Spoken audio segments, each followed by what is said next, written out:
Finally, nandito na tayo sa Hatadam. At last at na-drawingan na talaga yung drawing namin. Sa tagal-tagal pa naman pinagplanuhan namin ito at ngayon at last narating din namin. Pasalamat na lang talaga kami ni Ate Eds dahil sinama niya kami sa date nila.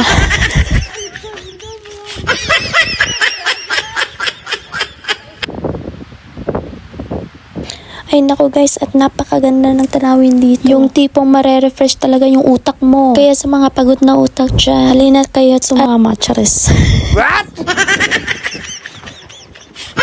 So ayan guys, at ang dami palang mga activities dito. Yung tipong mapapaisip ka talaga kung kakasya ba yung pera mo. Yung sumama ka nga lang para makatipid sa pamasahe. Tapos ngayon nag-iisip ka na mag-activities ka. Ay nako!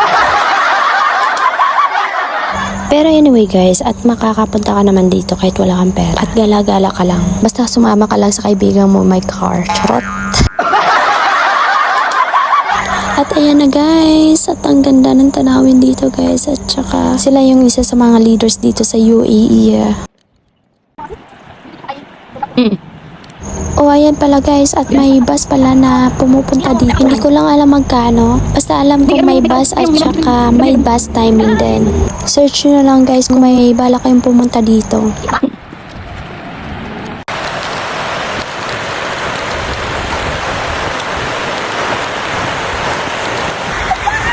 Napakainan!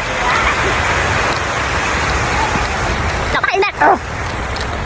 Maling-mali talaga yung suot. Akala ko pa na may malamig. Ay.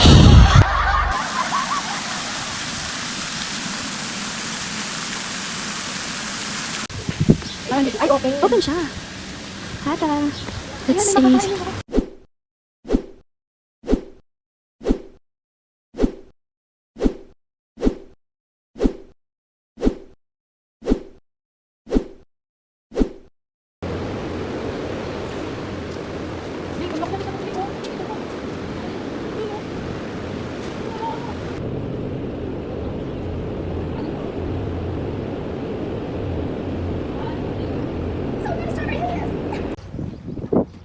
Activities. Oh, shoot. Ball timing! I like it. Oh, uy, archery! Archery!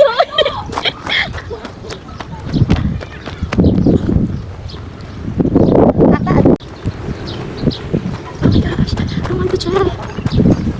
Parang mahihirapan ako. Tinitignan ko pa nga. Oh, ayan lola mo.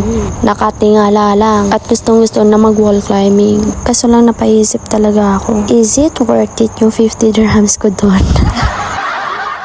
Tapos ayun pa yung outfit ko. So, wala. Hindi na lang talaga ako nag-try. Kasi alam ko masasayang talaga yung 50 ko.